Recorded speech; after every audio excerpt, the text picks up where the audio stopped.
Samson Wong is looking for the last traces of the protest. As demonstrators retreat, their messages are disappearing as well.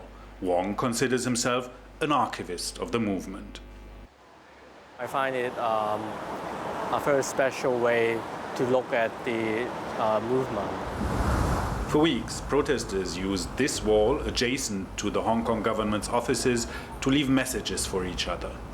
Shortly before authorities started to clear the area, Wong and some fellow demonstrators stepped in to retrieve the messages. A large portion of all the messages are about solidarity among Hong Kong citizens. That reflects there is a kind of warmth and community spirit among the protesters. One of the most evocative remnants, a memorial corner for a number of demonstrators who killed themselves in desperation as a final sign of protest. News that shook many Hong Kong residents. The protests have subsided for now, leaving many despondent. Several suicide threats online have alarmed firefighters and volunteers who have been out all day to prevent further attempts. Quite a lot of people participating in this political movement is quite emotional these days, I think. And I hope society can calm down and we can all rest. Samson Wong has been walking around the scene of Monday's clashes.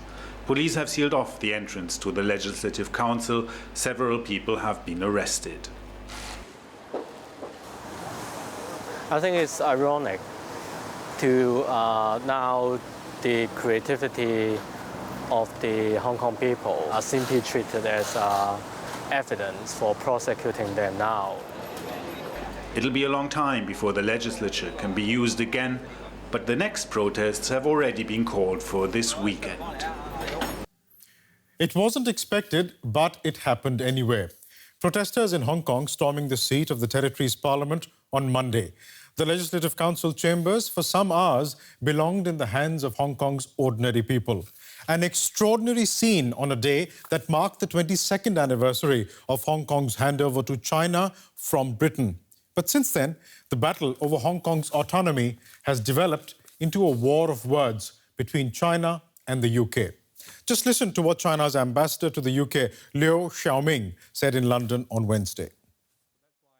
I'm calling the British government to reflect the consequences of its words and deeds with regard to Hong Kong. I do hope that British government would realize the consequences and would refrain from furthering interference, from furthering damaging the relationship.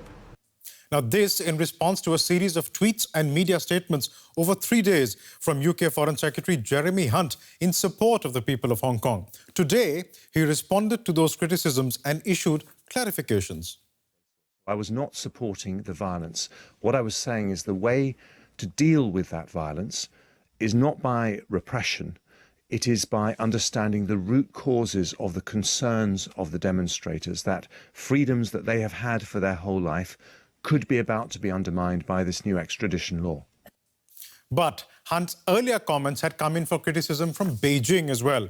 This is what the foreign ministry there said. I have responded to Mr. Hunt's erroneous remarks on Hong Kong for 2 straight days, expressing China's strong dissatisfaction and resolute opposition. However, he seems to be indulging in the illusions of faded British colonialism and is obsessed with pointing fingers at other countries' affairs in a condescending manner. Strong words there, but what do they all mean? For more on this, we're joined by DW reporter Clifford Coonan in the studio with me. Clifford, welcome. Now, you worked in Beijing for a number of years and attended very many such press conferences in the Foreign Ministry headquarters. Is this sort of language that we're hearing, this entire war of words, unusual? It's not unusual. This is the classic rhetoric that one hears from Beijing. The focus is always on internal matter, whether it comes to human rights, the South China Sea, any of these international issues that China finds itself in the middle. They always focus on internal affairs and how this is it's China's business, and they urge other people to steer clear of that. So I think it's very much in that tone. Beyond the internal affairs question, Ambassador Liu in London, that press conference that he held, he also said that under British rule, people in Hong Kong could not elect their own representatives, they could not elect their own leaders. It was Britain that appointed governors. People could not go out onto the streets to demonstrate. And then they accused Britain of being potentially hypocritical by talking about democracy in that territory. Do the Chinese have a point there? Well, the hypocrisy argument is always a slightly difficult one, obviously, for the British, because they ran the territory, the Crown colony as it was then, using governors as they did elsewhere in the British Empire. Towards the end of British rule in 1997, they did try to implement more democracy and reforms to make greater representation for the Hong Kong people.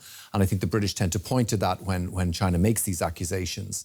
I think myself that hypocrisy is probably a strong word, given that Britain, I think, was trying to move towards more representation. But at the same time, it's something that the Chinese can play on. This is something that they've begun playing on for quite some time, but this war of words has really picked up steam from Monday when the Legislative Council was breached by protesters. I'd just like to talk about the timing of this war of words now. Does this in some way take away the focus from what's actually happening on the streets of Hong Kong? I think so. I think the Chinese government is in a real quandary here. It's in a difficult position to know what to do about what's happening in Hong Kong. Carrie Lam, the chief executive, is very much from the Beijing side. At the same time, she's also struggling a little bit. With the initial protests, which were very peaceful, she was put into a difficult position. Now that there's violence in terms of the Legislature attack, it's become easier maybe for Beijing to involve itself. But at the same time, it's much more comfortable in these areas dealing with other governments, talking about things like internal matters and coming out with this kind of rhetoric that we discussed, rather than dealing with the actual nitty-gritty of what's going on in Hong Kong at the moment. It might be easier on the international stage, but then we must also talk about Jeremy Hunt himself. He is up, in a sense, for re-election, if I can call it that way, to head the Tory party and, by extension, become British Prime Minister. Is there potentially a motive, a personal motivation here for Jeremy Hunt to bring this issue up in the middle of a Tory party leadership campaign?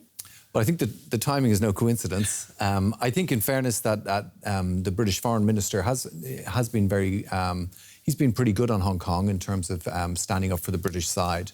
But at the same time, I think there is definitely a political dimension to this. If he can show leadership and if he can show strength in dealing with China and in protecting the basic law that, after all, the Tory party was instrumental in drafting with the Chinese back in the run-up to back in 1984, I think it could certainly work for him in political terms. Clifford Coonan, we'll just have to wait and see if that does happen. Thank you so much for coming in and breaking that down for us.